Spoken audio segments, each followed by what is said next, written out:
Kita berdoa.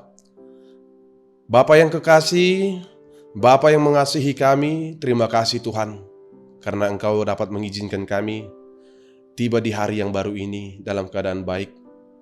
Sebentar kami akan mengawali segala aktivitas kami Tuhan dengan firman-Mu. Biarlah Engkau Tuhan menyapa kami agar kami tetap bertumbuh dan kuat di dalam iman kami, dalam rangka segala aktivitas yang akan kami jalankan. Dimuliakan nama-Mu Tuhan, dan inilah doa kami di dalam nama Yesus Kristus, Tuhan dan Juru Selamat kami berdoa. Amin. Shalom Bapak Ibu Saudara yang terkasih.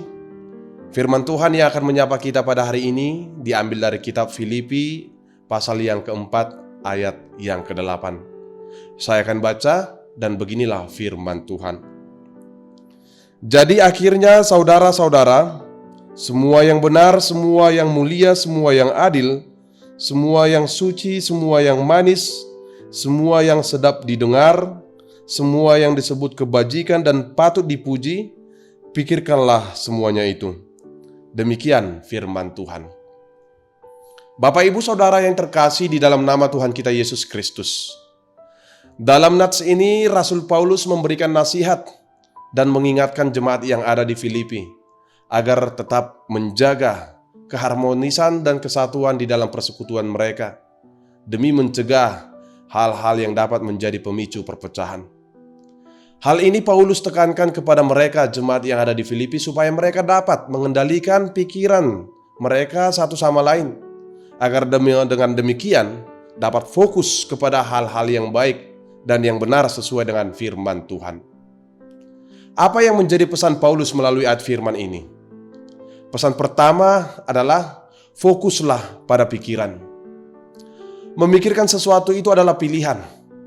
Pikiran dapat membawa banyak hal dalam kehidupan kita, juga dapat mengambil banyak hal dalam kehidupan kita.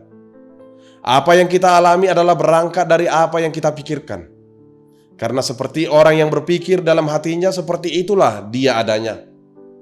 Pikiran kita adalah medan pertempuran hidup yang sesungguhnya. Melatih pikiran untuk mampu melihat setiap kebaikan dalam setiap pengalaman dan peristiwa perjalanan hidup kita bukanlah pekerjaan yang gampang.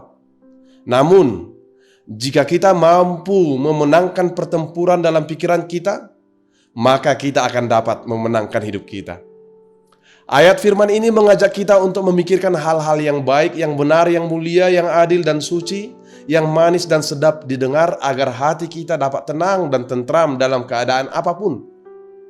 Pikirkanlah yang baik tentang saya dan pikirkanlah yang baik tentang diri kita masing-masing.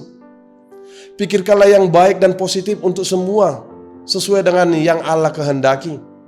Sekalipun pada kenyataannya kita tidak akan pernah dapat memaksa atau tidak akan pernah dapat menghentikan orang-orang yang ada di sekitar kita untuk berpikir yang negatif dan yang tidak baik tentang saya dan tentang diri kita masing-masing. Pesan yang kedua, semua ini adalah daftar dari nilai-nilai kekristenan kita. Dan itu kita lakukan dengan sukacita karena itu adalah bukti bahwa kita semua adalah orang-orang yang telah menerima hidup baru oleh keselamatan dari Kristus. Sehingga kehidupan kita mencerminkan karakter Kristus dalam perkataan, sikap, dan perbuatan kita.